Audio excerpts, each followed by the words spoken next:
The era of Reconstruction is a period between 1856 and 1877 when the United States government attempted to repair the country after the Civil War, as well as finding a way to introduce the now freed slaves into the post-war society, making them economically independent from rich white people.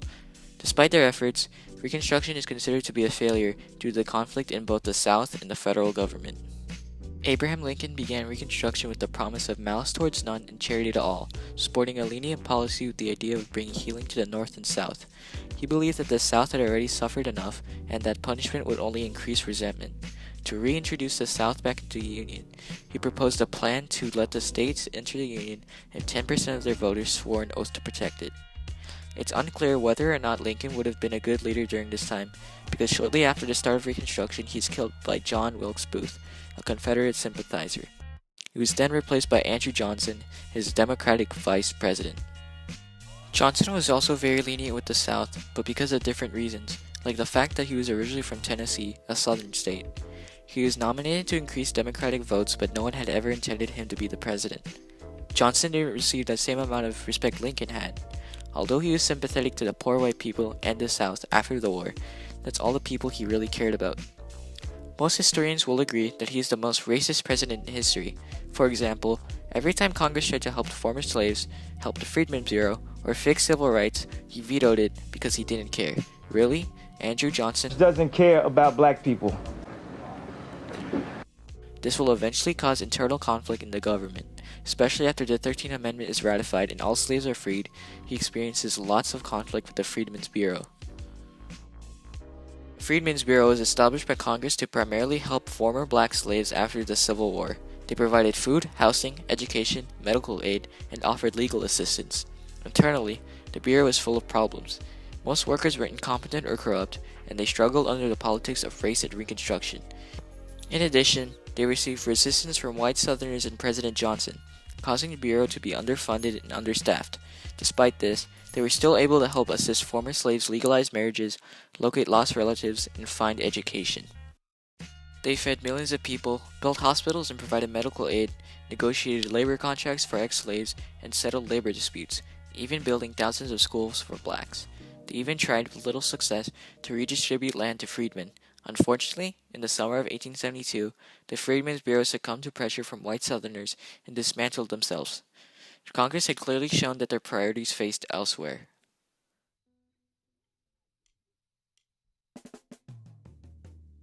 Even though slaves were now freedmen, many white people, especially in the South, still did not see blacks as equal to them. In addition, with the South's labor shortage after the emancipation, plantation owners sought a way to find a cheap labor force similar to slavery. Southern states passed restrictive black codes and Jim Crow laws against African Americans in an attempt to achieve this goal.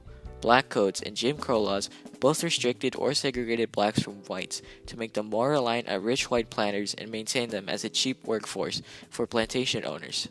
Moreover, black codes limited the type of property blacks could own, passed strict vagrancy and labor contract laws, as well as anti-enticement measures designed to punish those who offered higher wages to black workers under contract, and Jim Crow laws segregated whites and blacks in different facilities.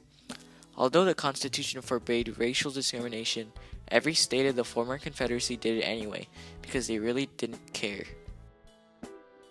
Certain black codes forced African Americans to work if arrested, which was a direct violation to the 13th Amendment, which outlawed slavery. Furthermore, a majority of the southern states were not as compliant as the federal government would have liked them to be. The radical Republicans saw this and were outraged. They took a hold of Reconstruction away from Andrew Johnson and began a period of military reconstruction, sending troops to all former Confederate states in an attempt to make them rewrite their state constitutions and ratify the 14th Amendment. Unlike Lincoln and Johnson, they aimed to punish the South after the war. They divided the South into 11 military districts and placed troops there in each district to enforce the amendments and equality. Troops in the South would help blacks receive more equal treatment and hold higher positions. However, having troops only increased tension between the two sides. Shortly after this, black men were given the right to vote after the passing of the 15th Amendment, which became a threat to Southerners and Democrats who wanted to uphold the notion of white supremacy and reduce the Republicans' power. To reduce the number of black voters, the South passed poll taxes and literacy tests. Poll taxes were taxes of $1 to $2 in order to vote, which may seem small at first, but was beyond the reach of poor whites and blacks who rarely dealt in cash. In Georgia, the poll tax reduced overall voter turnout by 16 to 28%. Furthermore, literacy tests also had the same concept but tested a person's proficiency in reading and writing, but people would pass or fail the test due to arbitrary reasons such as race. The main goal was to disenfranchise black voters, but was able to sidestep the allegations from Congress that it was unconstitutional on grounds that it was based on money, not race. Even far past the end of Reconstruction, poll taxes and literacy tests would persist until the 1950s. During this time, the Ku Klux Klan or the KKK was born.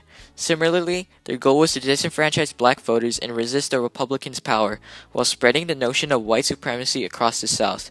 They intimidated black and Republican voters alike, burning down buildings, farmlands, beating and lynching blacks, and even assassinating some Republican leaders.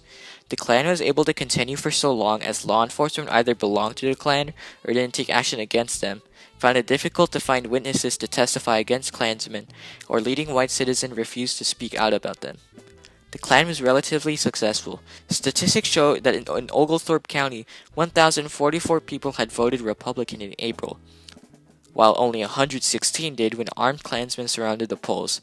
They only stopped by the Force and Ku Klux Klan Acts of 1870 and 1871, which prevented further violence. Still, the Ku Klux Klan operates even to this day, albeit more secretive and not as persistent as they once were. Congress didn't like Johnson very much due to his lenient Reconstruction policy for the defeated South and approval to legislate these black codes. The Republicans were finally fed up with Johnson's unwillingness to cooperate with them, so they decided to impeach and remove him from office for violating a law they knew he would break.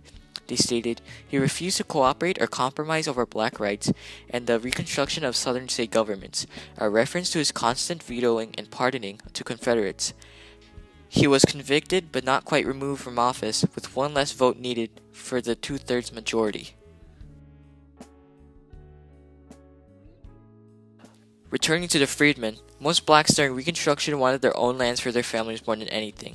They resorted to a system of sharecropping and contract systems, which would enable them to rent land from plantation owners on the terms that they would give either a portion of their crop harvest, or b, would enter a contract system with the land's owner.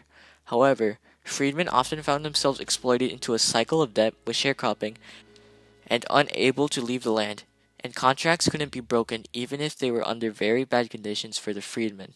While they had their negatives, sharecropping and the contract system were still much better than slavery and allowed more independence than before. The final major milestone in the Reconstruction era is considered to be the Compromise of 1877, marking the end of the era. This resolved the disputed 1876 presidential election between Democratic candidate Samuel Tilden and Republican candidate Rutherford B. Hayes, where both candidates felt they deserved the votes from certain states. After discussions, the government decided that Hayes would become the president in exchange for the withdrawal of federal troops from the South. In addition, the government agreed to stop actively intervening with the politics of some southern states. Without troops in the South, there is no chance of any significant reinforcement of anything Reconstruction tried to accomplish before, and eventually, Reconstruction efforts would stop. All in all, next to the creation of Subway, Reconstruction is considered one of America's greatest failures. After Reconstruction, Congress wouldn't try to make another step towards civil rights until 50 years after 1877, during the Civil Rights Movement. Even today, there are still remnants of the Confederacy and lingering racism in the form of hate groups, such as the Ku Klux Klan. Maybe with the guidance of Lincoln or the cooperation of Johnson, Reconstruction could have ended with a happier ending.